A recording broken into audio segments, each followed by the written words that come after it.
Hello student, welcome all of you. आज हम 7 best question specially Jamia में फुल टाइम के लिए हम लेकर के आए हैं। और ये जो क्वेश्चन है रेशियो एंड प्रोपोर्शन चैप्टर से है और ये काफी इंपॉर्टेंट क्वेश्चन है। और we have taken different type of question.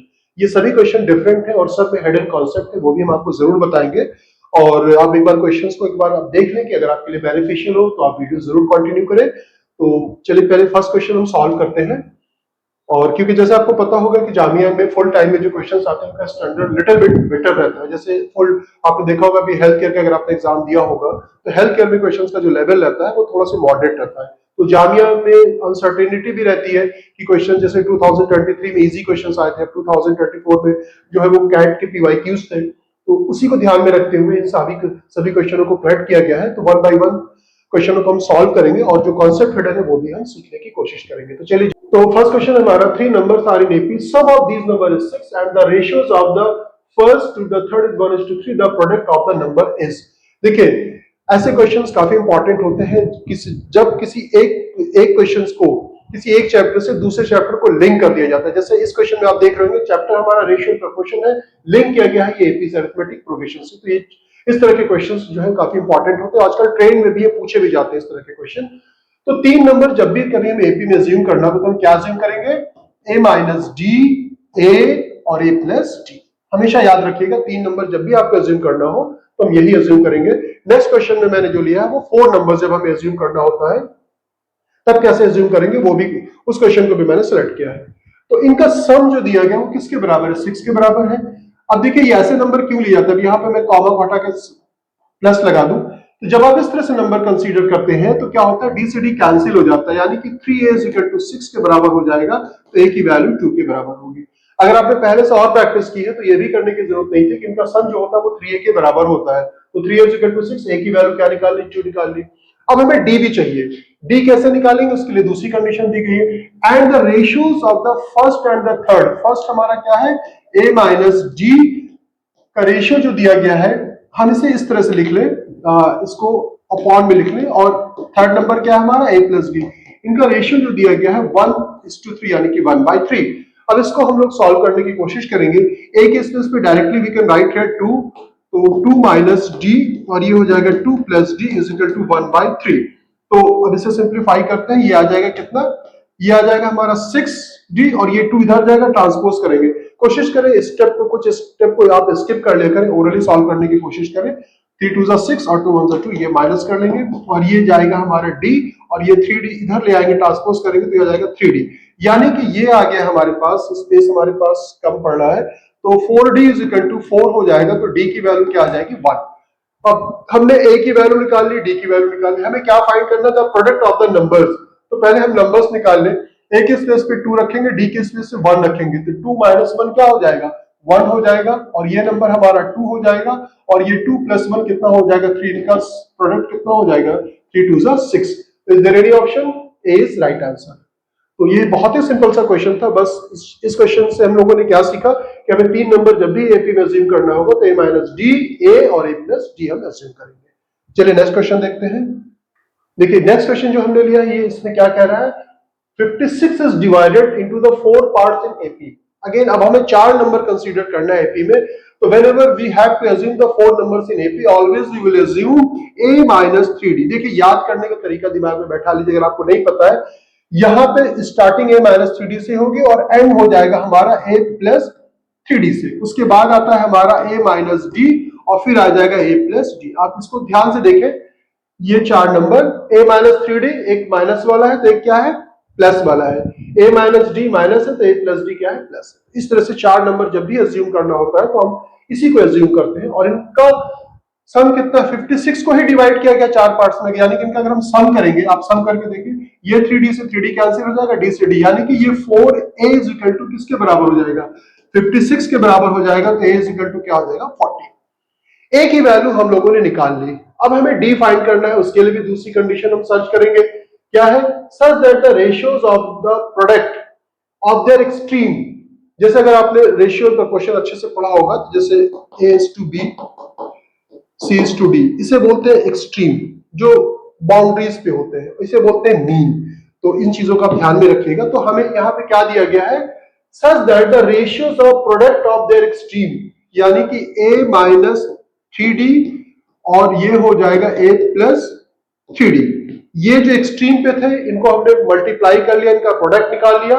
इनका रेशियो किसके साथ? Their extreme to the product of their mean. Mean यानी कि बीच वाले a माइनस डी और ये हो जाएगा a प्लस डी। इनका रेशियो किसके बराबर दिया गया? इनका रेशियो दिया गया है 5:6। Then we can write here 5/6। अब a की जो वैल्यू हमने निकाली उसे हम यहां पे लिख देते हैं। a की वैल्यू क्या होगी हमारी? 5। ठीक, इसे मैं रब कर देता हूं, मिटा देता हूं। और a के स्पेस पे हम चाहे तो डायरेक्ट 14 भी लिख सकते हैं या इसी को पहले इस पे आइडेंटिटी लगा सकते हैं, a plus B a minus B. आप लोगों को पता होगा कि अगर a प्लस बी अगर होता है और a माइनस बी दिया है तो इसे directly we can write here a square minus B square. तो ये हो जाएगा हमारा a स्क्वायर और इसका स्क्वायर करेंगे 3 का भी स्क्वायर d का भी स्क्वायर, 3 3 9 d स्क्वायर। यहां पे हो जाएगा a square minus b square is equal to 5/6। अब फटाफट इसे सॉल्व कर ले। अब इसे सॉल्व कर भी सकते हैं। ये 6a स्क्वायर और ये 5a स्क्वायर, ये 5a स्क्वायर इधर आएगा तो यहाँ पे क्या बचेगा? Only a square. और ये हो जाएगा हमारे पास minus 5 times of d square और ये 9 6 कितना हो जाएगा? 54 और ये माइनस इधर ले आएंगे तो क्या हो जाएगा? Plus 54 d square. That means इसे सिंप्लीफाई करेंगे तो कितना हो जाएगा? ये 49 d स्क्वायर, ये हो गया हमारा a स्क्वायर। तो ये हो गया। अब हमें क्या दिया है? a की वैल्यू ऑलरेडी हम लोगों ने कैलकुलेट कर ली है। अगर आप ध्यान से देख रहे होंगे a की वैल्यू क्या कैलकुलेट की? 14। तो ये हम रख सकते हैं या हम डायरेक्ट d की वैल्यू निकाल लें। d square is equal to क्या हो जाएगा? a स्क्वायर अपॉन 49, यानी कि d की जो वैल्यू हो जाएगी प्लस माइनस a/7। इसे ध्यान में रखिएगा, अक्सर बच्चे गलती कर देते हैं। क्या गलती करते हैं कि अगर x square is equal to 4 दिया है तो x की वैल्यू 2 नहीं होगी, x की वैल्यू क्या होगी? Plus minus 2। We will consider both the values, क्योंकि क्वाड्रेटिक इक्वेशन है, दो रूट होगा तो दोनों रूट हमें कंसीडर करना चाहिए। तो a की वैल्यू क्या है हमारे पास? a की वैल्यू हम लोगों ने 14 निकाली है और 7 से डिवाइड करेंगे तो यानी कि ये वैल्यू हो जाएगी 2। d को हम लोगों ने क्या कैलकुलेट किया? Plus minus 2। क्या फाइंड करना है? The product of the means find करना है, द प्रोडक्ट ऑफ मीन्स। तो प्रोडक्ट ऑफ मीन्स क्या हो जाएगा? ये इन दोनों का प्रोडक्ट हमें निकालना है, यानी कि a माइनस डी हमें क्या निकालना है? a माइनस डी और a प्लस डी। तो किसके बराबर होगा? a square minus D square के बराबर होगा। अब a के स्पेस पे आप वैल्यू पुट कर दे। a की वैल्यू 14 है, 14 का स्क्वायर कितना होता है? 196। क्योंकि ये स्क्वायर है, whether we will take minus value और plus value, in both the cases we will get the square positive. अगर आप माइनस का स्क्वायर करते हैं या प्लस का स्क्वायर करते हैं, हमेशा क्या मिलता है? प्लस ही मिलता है। तो आप दोनों वैल्यू में से कोई भी ले लें तो 2 2 से कितना हो जाएगा? 4 और ये हो जाएगा 196 में से 4 जाएगा 2। Is there any option? D is right answer. तो अब दो चीजें हम लोगों ने सीखी। पहले क्वेश्चंस में 3 नंबर जब एपी में अज्यूम करना हो तो क्या अज्यूम करते हैं, और दूसरे क्वेश्चन में जब 4 नंबर अज्यूम करना है तो होता है तब क्या लेते हैं। तो इसको आप लोग नोट कर लें। और ये काफी अच्छा क्वेश्चन था ये दोनों क्वेश्चन, और ये जामिया में आ चुके हैं ये सभी क्वेश्चन। ये जो क्वेश्चन हमने आपको मैं करा रहा हूं ये जामिया के पीवाईक्यू से ही मैंने लिया है। एएनयू या जामिया में अक्सर पूछे जाते हैं इस तरह के क्वेश्चन, तो इनको आपको प्रैक्टिस होनी चाहिए। ये भी काफी इंपॉर्टेंट क्वेश्चन है। ये अलीगढ़ में भी पूछा गया है और जामिया एंट्रेंस एग्जाम में भी पूछा गया है। जामिया एंट्रेंस एग्जाम में 2 बार पूछा गया, अलीगढ़ में 1 बार पूछा गया है। काफी अच्छा क्वेश्चन है और इसे आप कर भी सकते हैं। अ बैग कंटेन रुपी, रुपी के कॉइन है 50 पैसे, 25 पैसे, 10 पैसे कॉइन। इन द रेशियो, किस रेशियो में दिया गया है? 2:6:4:20। तो अब इनको मान लेंगे कि जो 1 रुपए के कॉइन है वो क्या होंगे? 2 के, 50 पैसे के, 6 के, 25 पैसे के, 4 के और 10 पैसे के जो कॉइन हो जाएगा वो कितना हो जाएगा? 20 के।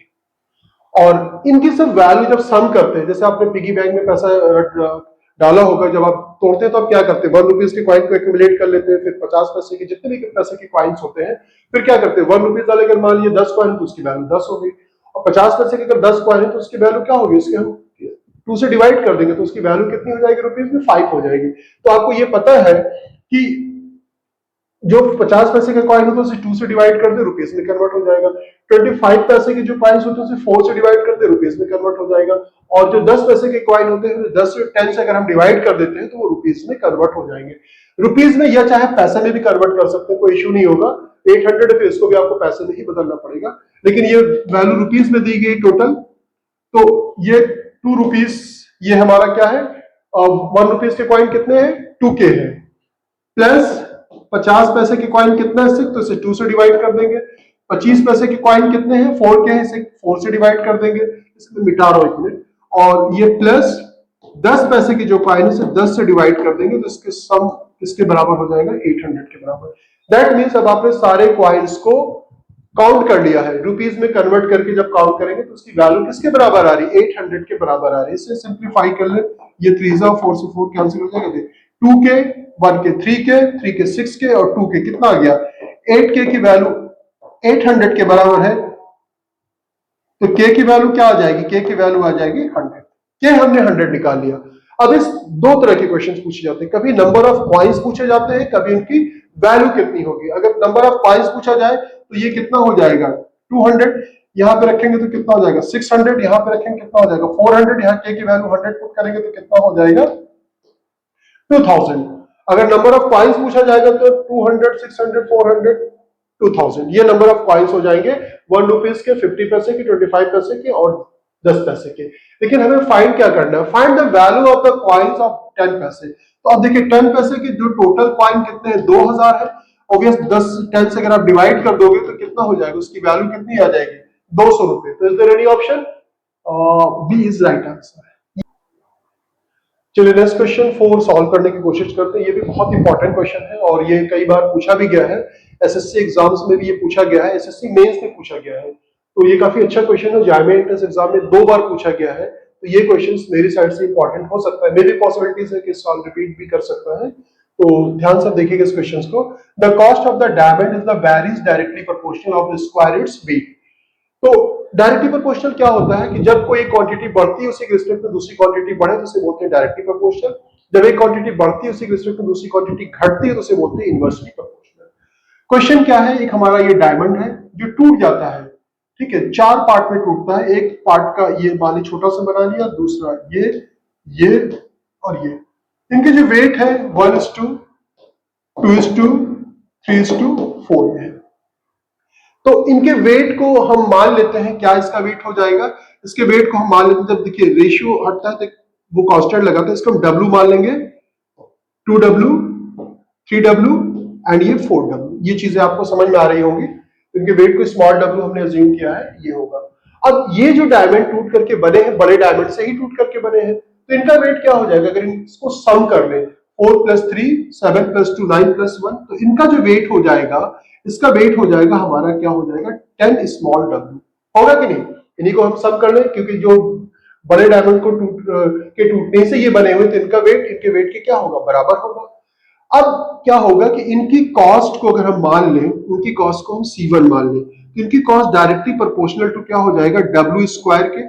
इसकी C2 अगर हम मान लें तो ये भी डायरेक्टली प्रोपोर्शनल इनके वेट 2W के स्क्वायर, वेट के स्क्वायर के डायरेक्टली प्रोपोर्शनल, तो इसकी कॉस्ट ये हो जाएगा।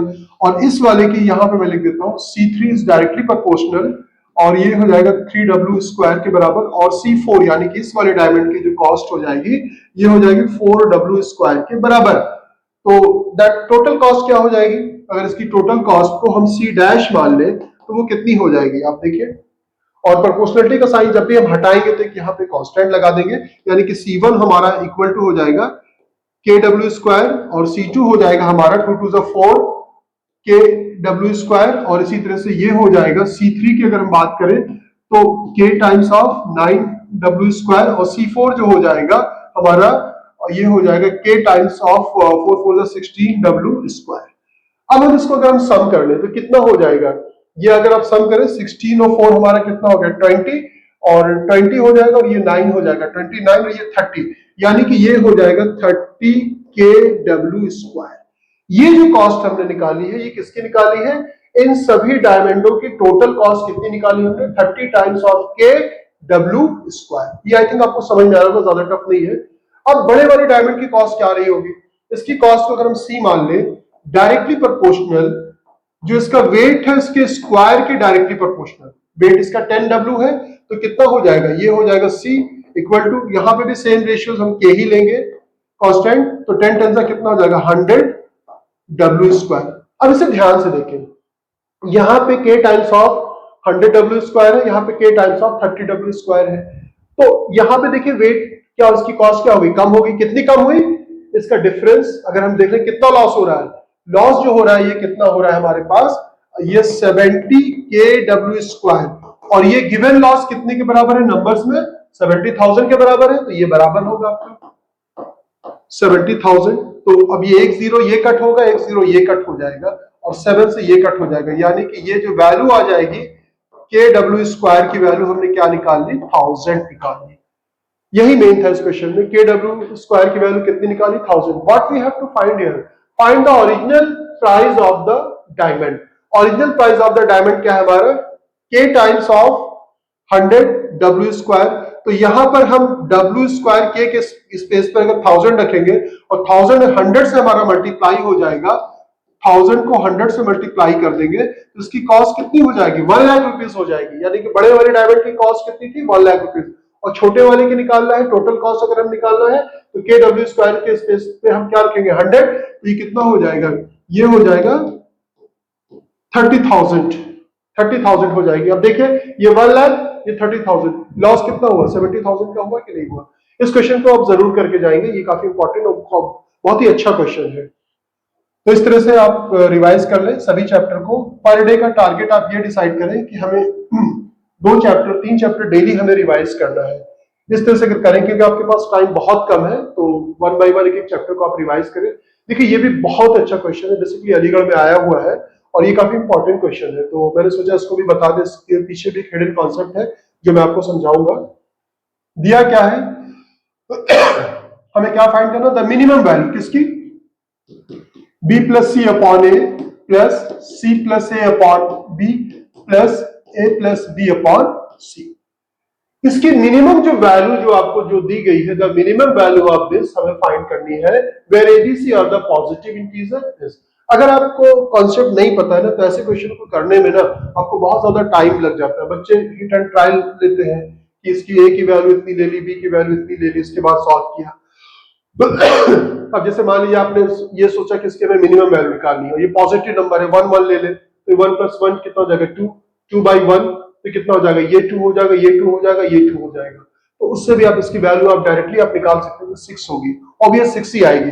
लेकिन कभी ऐसा होता है कि आप जो है गेस नहीं कर पा रहे हैं, गेस करने में आपको दिक्कत हो रही है, तो अब इस क्वेश्चन को कैसे सॉल्व करेंगे, उसके लिए मैं आपको पूरा वे बता रहा हूं। कॉन्सेप्ट सीखना मैंडेटरी है। कुछ स्टूडेंट्स होते हैं कि वो डायरेक्ट सिर्फ शॉर्टकट ढूंढते हैं कि शॉर्टकट कैसे करें, जैसे ये मैंने बता दिया बच्चे के तो हो जाएगा, छोड़ यार इस क्वेश्चन को क्या करना है। लेकिन नहीं, हमें सीखना चाहिए। इसे हम कैसे लिखेंगे, बी अपॉन ए सी अपॉन ए, यहां पे हम लिखेंगे सी अपॉन बी, और यहां पे लिखेंगे ए अपॉन बी, और यहां पे लिखेंगे ए अपॉन सी और बी अपॉन सी।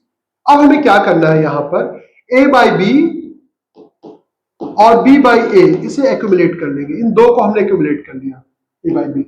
अब उसके बाद हमारे पास क्या है, बी बाई सी और सी बाई बी कहीं पे ये है हमारे पास सी बाई बी, इसको कर लिया, यानी कि बी बाई सी और सी बाई बी।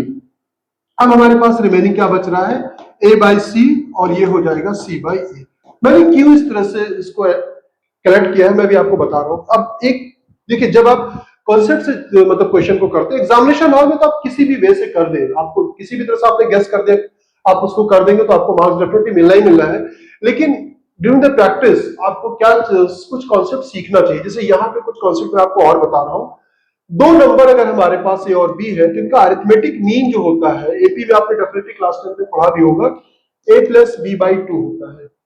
और ज्योमेट्रिक मीन जो अगर आपने जीपी नहीं पढ़ी होगी, जीपी मैं बता देता हूँ ब्रीफली, जैसे कोई नंबर है हमारा 2 4 8, ऐसे सीरीज को हम जीपी बोलते हैं, ज्योमेट्रिक प्रोग्रेशन। तो इसका ज्योमेट्रिक मीन होता है, क्या होता है, ज्योमेट्रिक मीन जो होता है रूट ए बी के बराबर होता है। और अगर कोई सीरीज हमारी एपी में और उसका रेसिप्रोकल कर दे जो सीरीज बनती है, this is called harmonic progression. तो एचएम अगर हम निकालें, हार्मोनिक मीन अगर हम निकालते हैं, तो ये होता है हमारा 2ab अपॉन a प्लस। तो इनमें एक रिलेशन होता है, आप बिलीव कीजिएगा, ये एमबीए एग्जीक्यूटिव में एक बार इसी रिलेशन को ही पूछा गया था। क्या रिलेशन होता है कि arithmetic mean is greater than equal to geometric mean is greater than equal to harmonic mean. ये आप नोट करके रख ले, मे भी पॉसिबिलिटीज है कि आपसे कभी ना कभी किसी एग्जाम में पूछा जा सकता है। तो ये इंपॉर्टेंट रिलेशन है, हेल्थ उसमें पूछा गया है एमबीए एग्जीक्यूटिव में। Arithmetic mean is greater than equal to the geometric mean is greater than equal to the harmonic mean. अब हम क्या करेंगे, पहले सिर्फ इस नंबर की हम मिनिमम, इस टर्म की हम मिनिमम वैल्यू निकालने की कोशिश करेंगे। जो मिनिमम वैल्यू होगी इसी तरह से उसकी भी सेम होगी, इसकी भी मिनिमम वैल्यू, फिर तीनों को हम सम कर लेंगे। अब a बाई बी है हमारे पास, b बाई ए है, इसका आप अरिथमेटिक मीन निकालो। अरिथमेटिक मीन क्या करोगे, a प्लस बी और दोनों नंबर को ऐड करते हैं, 2 से डिवाइड कर देते हैं, ये हमारा ग्रेटर देन इक्वल टू क्या हो जाएगा, ज्योमेट्रिक मीन। ज्योमेट्रिक मीन हमारा a बाई बी और b बाई ए के बराबर होगा, यानी कि दो नंबर का ज्योमेट्रिक मीन होता है, दोनों को मल्टीप्लाई करके रूट में ले ले और अरिथमेटिक मीन दोनों को सम करके 2 से डिवाइड कर दे, वही काम मैंने किया है। अब ऐसे मिटा रहा हूं, आप ध्यान से देखिएगा, आप नोट भी करते चले। तो ये हमारा a से a कट जाएगा, b से b, 2 को, और ये अंडर रूट 1 के ही बराबर होगा, यानी कि a by B plus b by A is greater than equal to 2 को ट्रांसपोज करेंगे 2 के बराबर होगा। अंडर रूट 1 के बराबर होता है, 2 ट्रांसपोज से यहाँ आएगा तो 2 2 कितना हो जाएगा, 2 के बराबर होगा। अब इसकी जो वैल्यू है a बाई बी और b बाई ए की, ये 2 के बराबर या 2 से बड़ी है, यानी कि सबसे छोटी वैल्यू जो इसकी होगी वो 2 के बराबर होगी। मिनिमम वैल्यू इस एक्सप्रेशन की, इस टर्म की जो मिनिमम वैल्यू होगी वो क्या होगी, 2 होगी। तो यानी कि ये 2, तो इसकी वैल्यू भी 2 होगी, इसकी वैल्यू भी 2 हो जाएगी, 2 प्लस 2 प्लस 2 कितना हो जाएगा, 2 प्लस 2 4 प्लस 2 6 हो जाएगी। तो यहाँ पे इसका आंसर क्या हो जाएगा, 6। ऑब्वियस आपने पहले ही निकाल लिया था, मैं एग्री करता हूँ, एग्जाम में आप उसे यूज कर सकते हो, लेकिन कभी ऐसा क्वेश्चंस भी बना दिया जाता है जिसको आप गेस करके नहीं कर पाते हैं, और कुछ ऐसे कॉन्सेप्ट थे जिसे हम कहेंगे हिडन कॉन्सेप्ट, वो भी हम लोगों ने सीख लिया। तो आप जब प्रैक्टिस करते हैं तो आपके पास सारे क्वेश्चंस सारे कॉन्सेप्ट होने चाहिए। और आपने देखा होगा कैट के जो क्वेश्चंस होते हैं आप उसको डायरेक्टली सॉल्व नहीं कर सकते, किसी रिटन ट्रायल या उससे आपको कंप्लीटली सॉल्व भी करना पड़ता है। रेयरेस्ट क्वेश्चंस कुछ ऐसे होते हैं जिन्हें आप रिटन ट्रायल से सॉल्व कर सकते हैं, अदरवाइज आपको कॉन्सेप्ट मैंडेटरी है।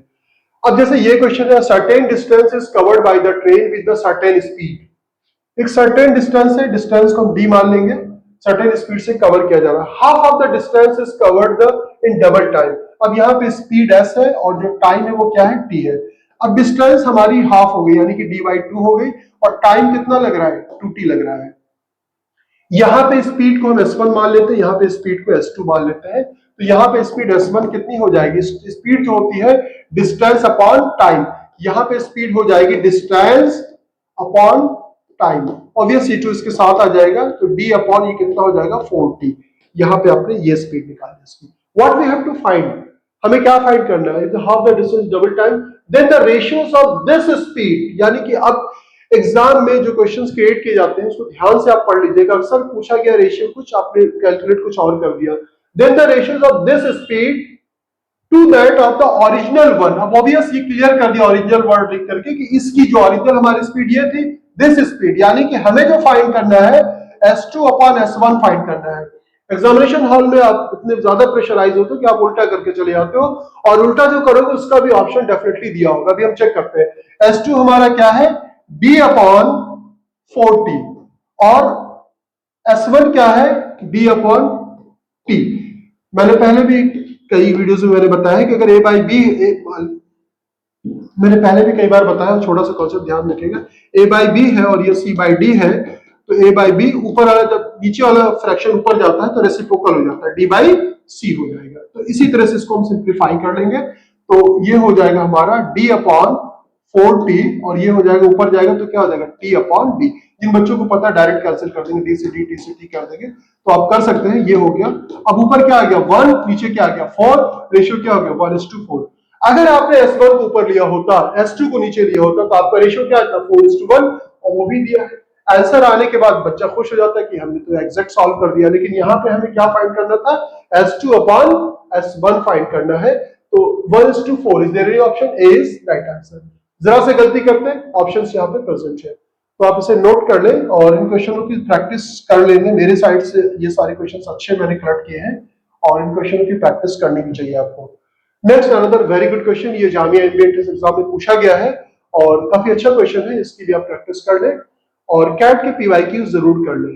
हम लोग जैसे असाइनमेंट प्रोवाइड करते हैं तो उसके लास्ट में जामिया, एएमयू, कैट के पीवाईक्यूज सारे ऐड कर दिए जाते हैं, उससे बच्चों को काफी बेनिफिट मिलता है। अगर आपके पास नहीं है इस तरह का कोई कलेक्शन, अगर आपके पास नहीं है तो कैट के पीवाईक्यूज नेट पे भी अवेलेबल रहते हैं, आप कैट के पीवाईक्यूज जरूर देख के जाए। इन केस अगर 2024 का पैटर्न रिपीट करता है तो आपके लिए बेनिफिशियल होगा। 4 numbers are in the proportion, the sum of the square of the 4 numbers is this। ठीक है। अब देखिए यहाँ पे एपी जीपी कुछ नहीं दिया गया, 4 नंबर्स दिए गए, तो जनरली क्या मानेंगे, let the 4 numbers be A B C and D, ये प्रपोर्शन है, तो ए इज टू बी क्या हो जाएगा, proportion C is to D. ये 4 नंबर हमने ले लिया है। प्रपोर्शन का मतलब होता है कि अगर कोई दो रेशियोज आपस में बराबर होते हैं तो उन्हें क्या बोलते हैं, proportion. A is to B, यहाँ पे डबल डॉट लगाया जाता है, सी इज टू डी। अब क्या क्या कंडीशन दी गई है, 4 numbers are in proportion, the sum of the square of the 4 number is 50। क्या लिखा है, the sum of the square, यानी कि हमें दिया गया a square plus b square plus c square plus d square किसके बराबर है, ये 50 के बराबर है। At the sum of the mean, mean का मतलब ये मीन होता है, आपको पता होना चाहिए, यानी कि b प्लस सी का जो दिया गया सम किसके बराबर दिया गया है, 5 के बराबर दिया गया। The ratio of the first 2 number, first 2 यानी कि a इज टू b की वैल्यू जो दी गई है 1:3। अब इन जनरल हम क्या करते हैं, जब रेशियो में दिया रहता है तो a की वैल्यू को हम k मान लेते हैं, b की वैल्यू को 3 मान लेते हैं। अगर आप ऐसे k के फॉर्म में मानेंगे तो आपके लिए क्वेश्चन डिफिकल्ट हो जाएगा। हम a को डायरेक्टली 1 एज्यूम कर लेंगे और b को डायरेक्टली क्या एज्यूम कर लेंगे, 3। तो b अगर वैल्यू 3 एज्यूम करते हैं तो c की वैल्यू हम निकाल सकते हैं। c क्या होगा, 3 यहां पे रखेंगे, ट्रांसपोज करेंगे, c की वैल्यू क्या होगी, 2। अब देखिए हमें a मिल गया, b मिल गया और क्या मिल गया, c मिल गया। अब जो कंडीशन दी गई है ये स्क्वायर वाली, इससे हम d निकाल सकते हैं। आप d निकालिए, क्या हो जाएगा, a के स्पेस पे 1 रखेंगे, 1 का स्क्वायर 1 हो जाएगा, और b की वैल्यू हमारी क्या, 3 3 3 से क्या हो जाएगा, 9 हो जाएगा, c की वैल्यू 2 दिया गया 4 हो जाएगा। d square is equal to क्या हो जाएगा, 50, यानी कि ये लाइन बना दूं, d square is equal to 50 में से क्या माइनस करना है, 9 प्लस 1 10 14, तो d स्क्वायर की वैल्यू हो जाएगी 36, यानी कि d की जो वैल्यू हो जाएगी plus minus both the value we will consider. ये सब गलतियां बच्चे बहुत कर देते हैं, d स्क्वायर का 36 है तो डायरेक्टली हम 6 नहीं लेंगे, प्लस माइनस दोनों वैल्यू हम कंसीडर करेंगे। तो d हमने निकाल लिया। क्या फाइंड करना है, what is the average of the 4 numbers, average some of all observation divided by number of observation, 4 है तो 4 से डिवाइड करेंगे। अब ऑब्वियस, आप पहले हम पॉजिटिव लेकर के देखते हैं कि ऑप्शन, आप इसे नोट कर लें, पॉजिटिव लेकर के देखेंगे कि इज देयर एनी ऑप्शन और अवेलेबल और नॉट, इसको देखते हैं हम। तो a के स्पेस पे हमें क्या रखना है, a की वैल्यू हमारी 1 हो गई, b की वैल्यू हमारी 3 हो गई, c की वैल्यू 2 हो गई और d की वैल्यू पॉजिटिव 6 रखते हैं बाई 4। तो ये कितना हो जाएगा, ये भी 6 है, 6 6 कितना हो जाएगा, 12, 12 को 4 से डिवाइड करेंगे, 3 इज द आंसर। तो ये 3 हमने क्या निकाला इसका आंसर, ये 12 हो गया, 12 को 4 से डिवाइड किया तो आंसर क्या निकल के आ गया, 3। अब माइनस वैल्यू भी कंसीडर करेंगे हम, माइनस वैल्यू जब कंसीडर करेंगे तो अगर ये -6 रखते हैं तो ये 0 हो जाएगा, 0 कोई ऑप्शन में दिया नहीं है। अगर सपोज कर लीजिए कि ऑप्शन आपका 0 भी दिया होता, हमारे ये 0 दिया होता और यहाँ पे दिया होता बोथ बी एंड सी, तब हमारा ऑप्शन आंसर क्या होता, बोथ बी एंड सी। तो किसी भी वैल्यू को आप नेग्लेक्ट ना करें, अगर डी स्क्वायर 36 दिया तो बोथ द वैल्यू में कंसीडर करनी चाहिए। बस आपको थोड़ा सा एग्जामिनेशन हॉल में ध्यान रखने की जरूरत है, नर्वस नहीं होना है। अगर आप सही से क्वेश्चंस को रीड करते हो, आपके पास जो कुछ भी कॉन्सेप्ट है उन्हीं का आप यूज करके क्वेश्चन को सॉल्व कर सकते हो। और एग्जामिनेशन हॉल में बाय हिट एंड ट्रायल या जिस तरह से भी आप क्वेश्चन को कर सकते हो, आप उस अप्रोच को वहां पे अप्लाई करो, क्योंकि वहां पे आपको टाइम मैनेजमेंट भी बेटर करना है। टाइम मैनेजमेंट बेटर करने के लिए सबसे बेस्ट वे यही है कि हमारे ऐप पे बहुत रिजनेबल प्राइस पे आपको अवेलेबल है मॉक्स, अलीगढ़ के भी हैं, एमबीए हेल्थ केयर का तो हो चुका है और अलीगढ़ का भी होना बाकी है, और एमबीए फुल टाइम का। तो इन सभी मॉक्स को 3 को कंबाइन कर दिया गया है, वो बहुत ही रिजनेबल प्राइस पे, आप उसे जरूर परचेज कर ले। एमबीए हेल्थ केयर अगर उसमें कंबाइंड है, वो अगर आप परचेज कर रहे हैं तो उसमें साइंस के सेक्शन को आप हटा दें, वो प्रैक्टिस ना करें, क्योंकि जो हमारा मॉक्स बना है काफी वेल डिजाइन मॉक टेस्ट है, उसको डिजाइन किया गया, हमारी टीम डिजाइन करती है। एक मॉक्स को बनाने में हमारा 1 मंथ का टाइम लगता है और उसका विद डिटेल सोल्यूशन आपको जब आप सबमिट करते हैं तो वो सोल्यूशन मिलेगा और सेक्शन वाइज बना हुआ है। तो अगर आपने हेल्थ केयर का नहीं देना, आप साइंस का सेक्शन स्किप कर दें और ज्यादा से ज्यादा प्रैक्टिस करें इफ यू कैन मैनेज। अगर आपके पास इतना टाइम है, तैयारी आपकी पूरी है, मॉर्निंग में आप एक जैसे एएमयू का मॉक्स कर लें, इवनिंग में 3 घंटे के लिए आप जो जामिया में फुल टाइम का करें, 5 to 7 8 मॉक्स अगर आप कर लेते हैं ना, आप बिलीव कीजिएगा कि आप टाइम को अच्छी तरह से आप मैनेज कर सकते हैं। टाइम मैनेजमेंट आपका बेटर होना ही चाहिए। अक्सर क्या होता है, बच्चे एग्जाम देकर के आते हैं, सर टाइम मैनेज नहीं हो पाया, तो आप टाइम थोड़ा सा मैनेज करें और क्वेश्चंस को कहां किस वे पे आप तेजी के साथ कर सकते हैं कम से कम टाइम में, उस चीज को भी आपको ध्यान में रखना चाहिए। आई थिंक ये क्वेश्चंस आपको समझ में आ गए होंगे, 7 क्वेश्चंस हमने सॉल्व किया है। मैं कोशिश करूंगा, क्योंकि बहुत बिजी शेड्यूल चल रहा है मार्क्स के रिगार्डिंग, तो अगर फ्री होता है मैं और कुछ क्वेश्चंस लेकर के आऊंगा, उसको भी मैं डेफिनेटली सॉल्व करूंगा। Thank you so much for watching us. Thank you.